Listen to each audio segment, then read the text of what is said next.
Alright guys, welcome back to the channel. My name is Highruler. In today's video, we're going to be talking about Suicide Squad Kill the Justice League and the IGN review that just came out yesterday, because there's quite a bit that we could talk about with regards to this, including all the comparisons to Marvel's Avengers.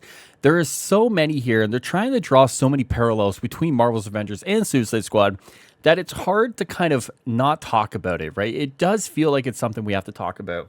And one of the things I want to highlight is that they say Marvel's Avengers Endgame had better variety and more endgame goals to aim for than Suicide Squad. Essentially, what they're saying is that the endgame of Marvel's Avengers was better than the Suicide Squad Kill the Justice League. And I take great exception to that, because it almost feels like I'm being gaslit, right? In the revisionist history that is going on right now.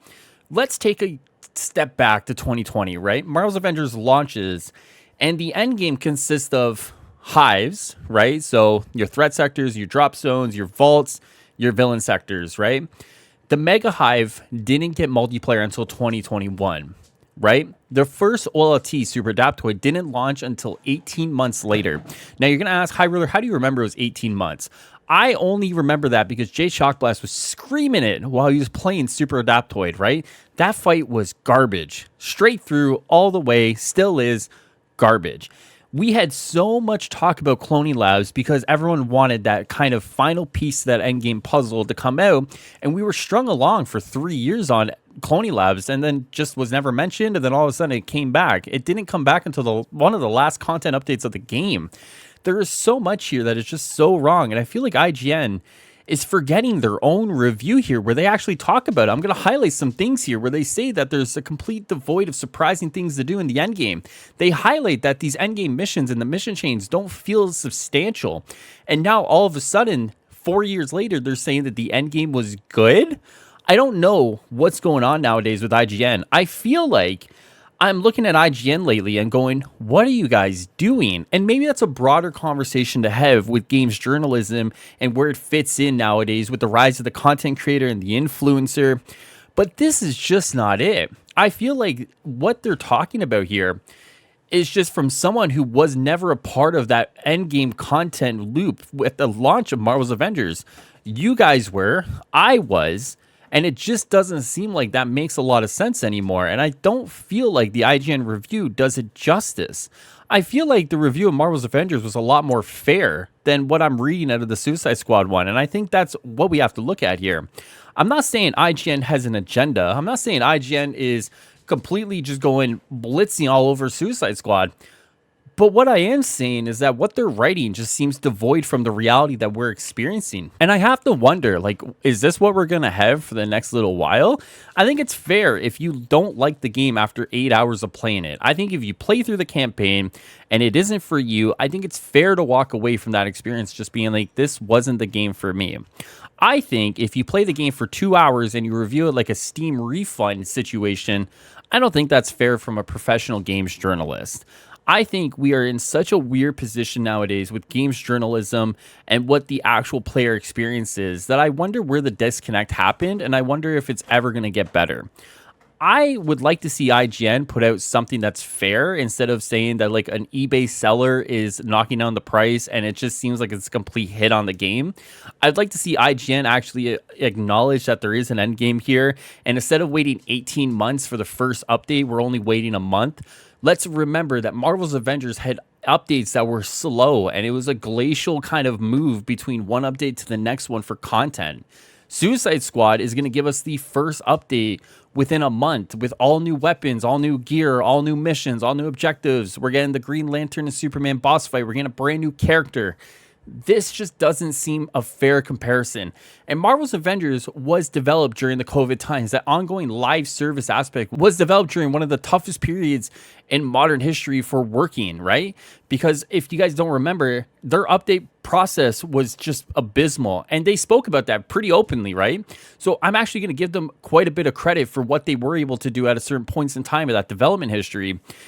But we can't ignore the reality that that endgame on launch was downright disastrous at times. It's not a meme anymore to talk about Abomination and Taskmaster. That's all we had for a long time. There wasn't even a Crossbones villain sector, and people wanted that after Wakanda. It gets me so upset because I feel like this is just bad faith by IGN. I feel like this is just disastrous reporting. And if that person really does feel like Marvel's Avengers had like a way better endgame than Suicide Squad, I really do feel like I need to be like in their plane of reality right now. Like, I don't feel like I'm connected to the reality that that person lives in. And I wish I was, because I played Marvel's Avengers 2020. The game launched. I streamed it thousands of hours. I played it, lived it. I had many comments about that game. I don't feel what this guy feels. Endgame was there. Yeah, it was. Was it varied? Not a chance. Were the missions there varied? No. It was a hive simulator. And if you weren't doing hives, you were doing missions that were cut out of other parts of the game and given to you. The threat sectors, the drop zones. It just wasn't varied. It wasn't good. But we made the most of it. We tried, and we definitely enjoyed what we had. But it wasn't what we wanted. It wasn't what we needed. But we tried. And for the IGN to kind of tout it as better than Suicide Squad, you guys know how I feel. I just want games journalism to be in a better spot. I want IGN to be in a better spot. I want these things to be better. Because right now, the people who read these publications, right, IGNs and whoever else, they're getting this weird kind of middle ground of this like reality hopping journalism right now. It's okay to say you don't like something, but I'd like to think that you people, and that means journalists, give these games a fair shake. When I have to hear that a games journalist gave the game 2 hours of play and just said, nope, your job is to review games. You don't get a fair shake of a game after 2 hours. I'm sorry, you just don't. If you're a person who has a limited funds and limited money and you're playing on Steam and you play it for 2 hours and you're like, that's not for me, that's totally fair. It's not your job to play games.